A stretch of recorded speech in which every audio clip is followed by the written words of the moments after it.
How's it going, fellow people of the Marvel Cinematic Universe? Welcome to my breakdown for Falcon and the Winter Soldier, episode 3, titled Power Broker. And yes, we knew as of the end of last week that we'd be getting more Power Broker, especially when one of the Flagsmashers dropped that the Power Broker's men are after us. So this week, we headed into the Nar Shaddaa, should I say. And if you're a Star Wars fan, you should know about Nar Shaddaa of the Marvel Cinematic Universe, and that is Madrapore. This episode, don't forget that we're halfway through now. We've got 6 episodes. We've just watched episode 3, so we've got 3 more to go. And this episode also tried to give us a little bit more understanding into the perspective of the Flagsmashers, despite it still being very extreme, especially towards the end there. But before I get ahead of myself, go ahead and like this video if you do go on to enjoy it, guys, and make sure you leave your thoughts, theories in the comments down below, because I love reading how you think things are gonna pan out. So also this week, not so much John Walker or future US agent, but we did get a little bit of a tease with him right at the beginning of the episode, where we got that little kind of cringy ad, if you will, about the GRC, reset, restore, rebuild, and we know that is kind of the whole establishment, if you will, that the Flagsmashers are fighting against, because they view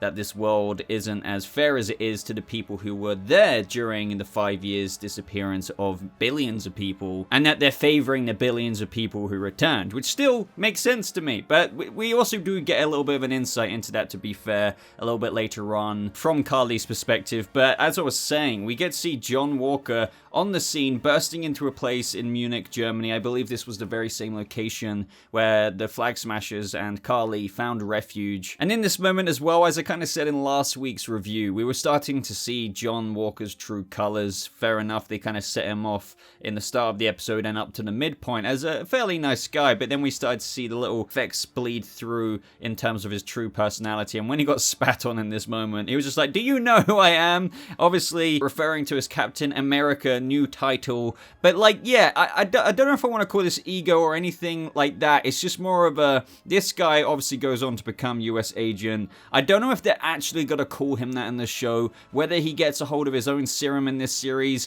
It just kind of does show that, like, a little bit of ego in there. Because sure, nobody likes getting spat on, but then we just saw how he kind of viewed himself. Like, he wants respect. That's why he has so much disdain for Bucky and Sam already, especially to the point of the end of last episode where he said, "Watch your backs." And fair enough to him, right? Because he tried to get off on the right foot with them, even though that's kind of a hard thing to do when you're filling Steve Rogers' shoes. But either way, he wants that respect. Now he didn't get it from this guy in Germany, and as he spat on his face, and you see how angry he gets when he doesn't have that recognition. I feel like he feels himself that he deserves. So I really hope that somehow he does get a hold of some super serum or something, because I kind of would like to see a roided up US agent version of him going against Sam and Bucky at some point in the season. But we also learned this episode that all the vials were stolen by Carly and the crew and taken by them. So as of we know right now, they are the last kind of traces of the serum. Of course, we pick up from the end of last episode where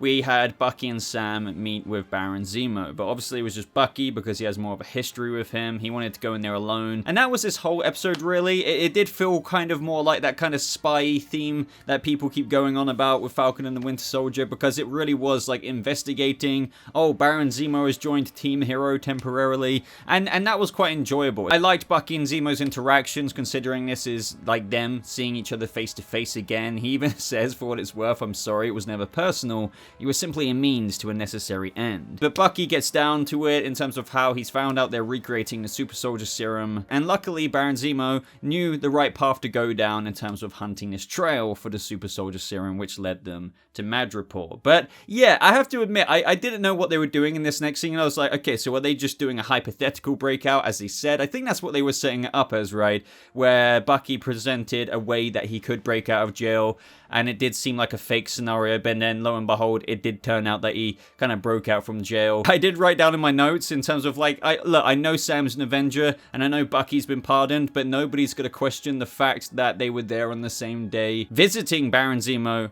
the day Baron Zemo got out. But luckily, they did address that later with John Walker again. But yeah, that looks very bad. That looks very bad on them both. But I think we all expected at some point in this series, things are going to go against very much so the government protocol that Sam has been under. And I feel like we're only really, if you think about it, getting to the beginning of that. I mean, for crying out loud, they were working with Baron Zemo, the guy who blew up the freaking UN building, pinned it on Bucky, killed King T'Chaka, and that reminds me of the freaking end. The Wakandans have come to freaking get Baron Zemo to answer for his crimes. There's actually a lot going on this episode. There's quite a few conveniences this episode in terms of how, despite Baron being locked away, he was, as he says himself, a Baron, so he's got like a garage of family cars. Then we go to his freaking private jet, which is on standby. He even says himself, I'm a Baron, Sam, my family was royalty until your friends destroyed my country. But mainly he's on board here because, as he said himself, he ended the Winter Soldier program once before and he has no intention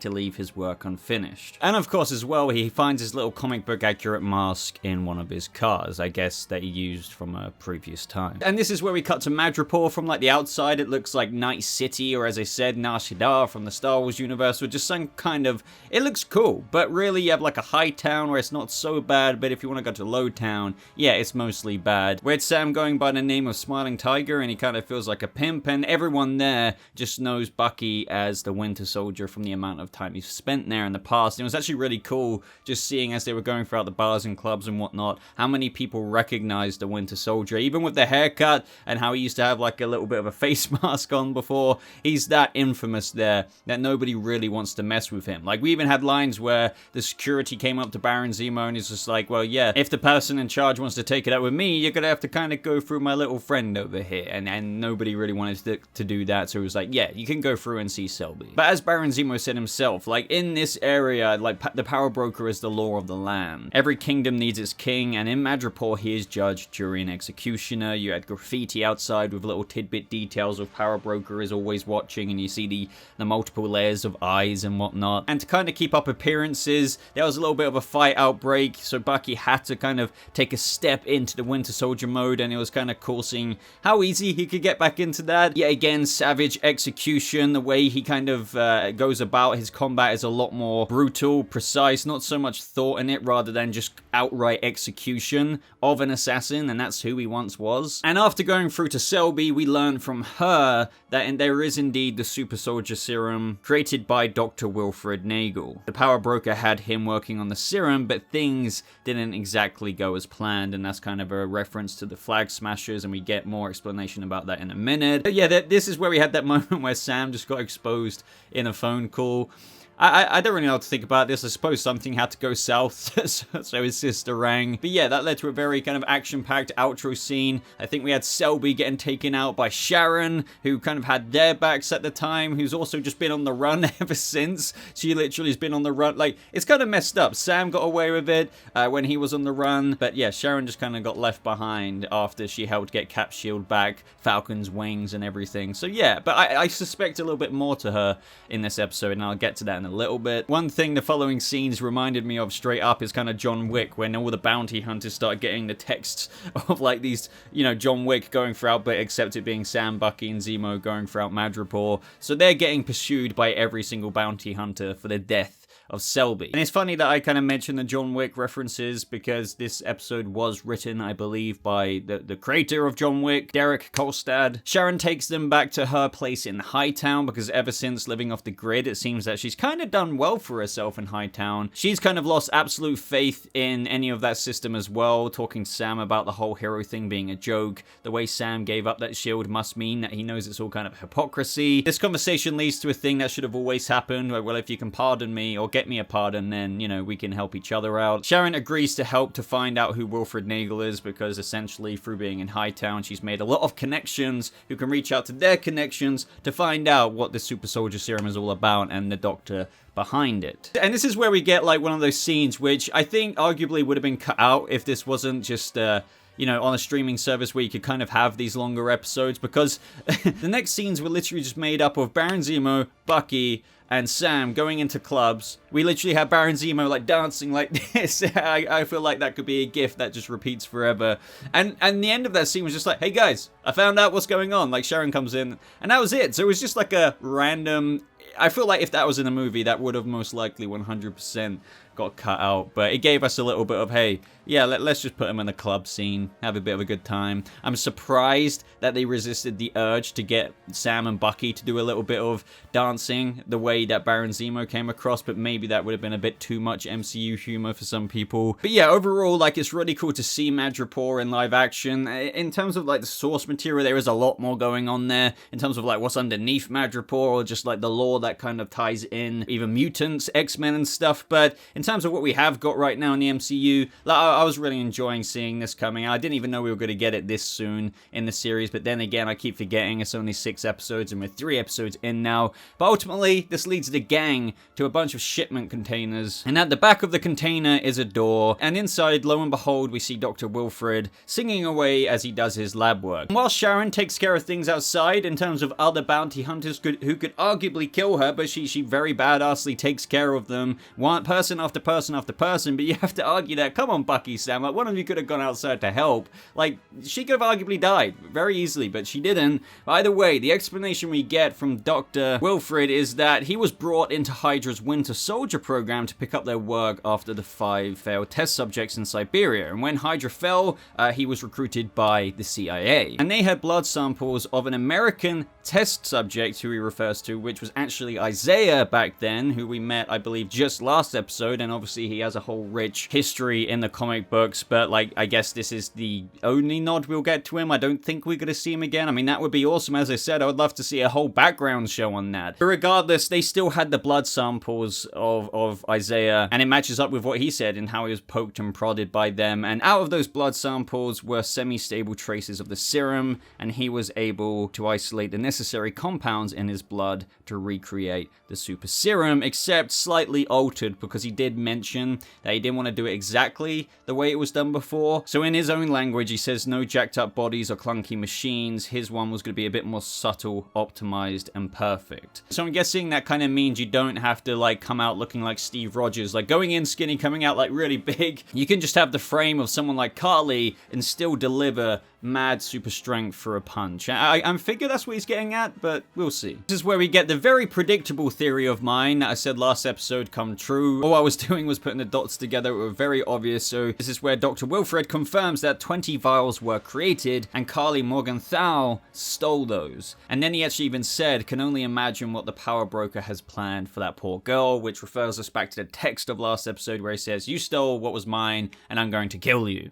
So we're still yet to see the power broker himself. But he's basically there, all present between the episodes, like read between the lines and all of, well, yeah, he's definitely, his presence is being delivered, and I'm sure he will be there physically fairly soon. Now, what's interesting here is that Carly did actually reach out to Dr. Wilfred and asked if she could help someone named Donya Mudani. She has tuberculosis, which is typical of overpopulation in displacement camps like that, which brings in the whole kind of motivation behind the Flagsmashers again. So Donya Mudani is somebody who's, as I just said, it's not too unusual at all to have somebody in a displacement camp with what's happened after the blip, with people coming back, getting tuberculosis, and I'm guessing that with what we saw from Carly, the person who got tuberculosis was one of the people who never got blipped away in the first place, if that makes sense. So, like, this is stemming her conviction in her mission against the GRC because they're not caring too much about the people who were there originally versus the people who came back. I get that motivation, but, like, it still is getting to extreme ends now, especially with the bomb that she set off later on towards the end of the episode, just kind of linking this into one. How she pointed out there were 6 months of supplies when she was doing another robbery run at that kind of center or location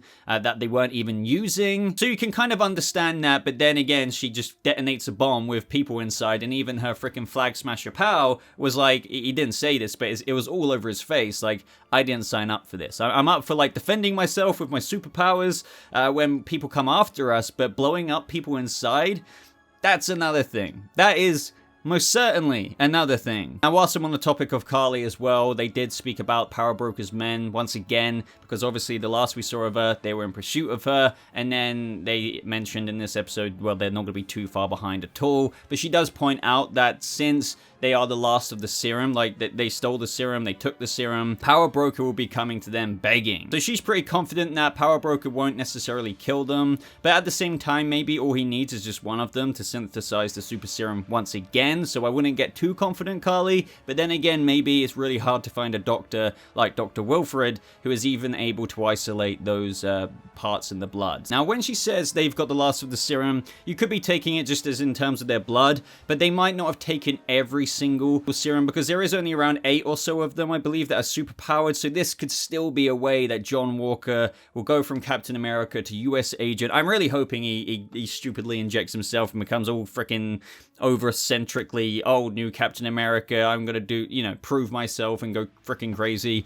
I think it's kind of predictable, but I'm still here to see it anyway. I'm still here to see like a really enraged John Walker kind of going mad and just proving everybody right with how he's no Steve Rogers. As for the whole Dr. Wilfred stuff, we have Baron Zemo kill the Doctor. That Sam and Bucky obviously didn't condone that, but I guess from Baron Zemo's perspective, like, he doesn't want anybody at all left alive that could recreate the serum, so he didn't even want to ask permission from Sam and Bucky because he knows that they would not approve of that. But in his eyes, well, if I quickly shoot him, then I guess that's one less thing to worry about in terms of the serum coming back, and now all that's left to worry about is the Flagsmashers and potentially what serum they do have left. Now, Zemo very conveniently finds a car in one of the shipping containers. They're about to head to the next location, but Sharon says goodbye, get me my pardon. But we do get that one cutaway scene with Sharon saying, we've got a big problem.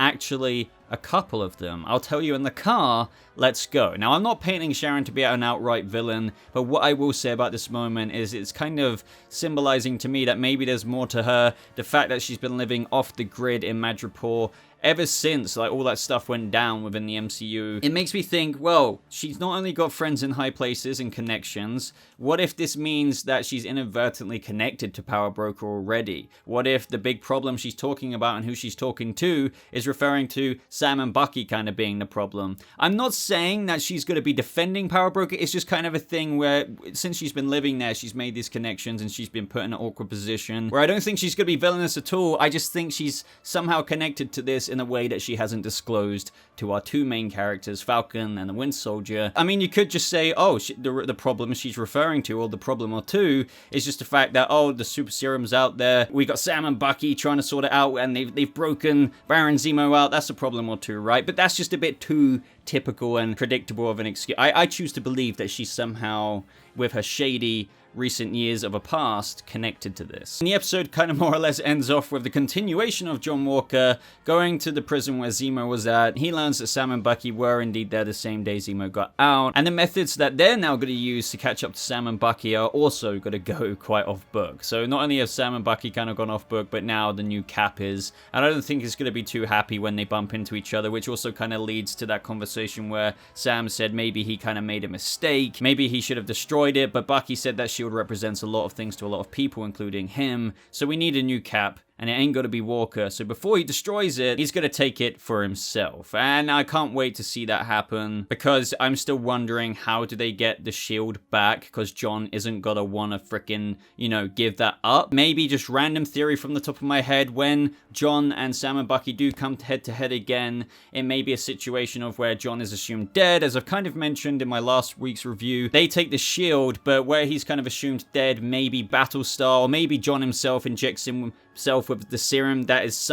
for some reason just laying around. I don't know. Don't ask me to fill in the blanks, but that super serum kind of brings him back, and when we see him again, he won't need no vibranium shield. He'll be the vibranium himself through the suit. Do you see what I mean? US agent style. I feel like it's going that direction, but that was overall the episode, guys, and I have to say it was like a very smooth continuation from last week's. I still think last week's episode is my favorite, but I definitely did still enjoy seeing Bucky and Sam continue along. It's still much stronger than episode 1, because I do very much so prefer these guys together, whereas the first episode was a lot of setup, but I still understand why, if you look at this as one long movie, episode 1 had that separation of the characters. It was quite important to set up the psyches and everything that's going on with them at this current point in time. But then we added Baron Zemo into this mix. We're getting a lot more into the super serum now. That's all very exciting stuff. We got a lot less John Walker this episode, but it's still essentially the same as putting your food on the back burner. He's kind of simmering up, and you don't want to leave him too long on that back burner because he might get too hot, and that is exactly what's going to happen, I think, in the next episode, where there'll be a bit more of a confrontation, where not only will things move to the next step in the following episode, but what happens next episode, I think, will cause the evolution. So I'm hoping for some dark John Walker stuff. Maybe they get the shield back, something like that. And yeah, like I can't wait to see where this goes. I'm still really thoroughly enjoying it. So I'd love to know what you thought of this episode down in the comments below, guys. Add theories onto what I said and my speculation and whatnot. And do not forget to check out the top pinned comment that I've pinned. It's my comment. I leave my links to my Discord server, my social media, places you can support me as well, like my Patreon link, my merch store, and there's always the join button. But thank you so much for watching, guys. I hope you all have a lovely rest of your day, and I'll see you people of the Marvel Cinematic Universe in the next video. Goodbye.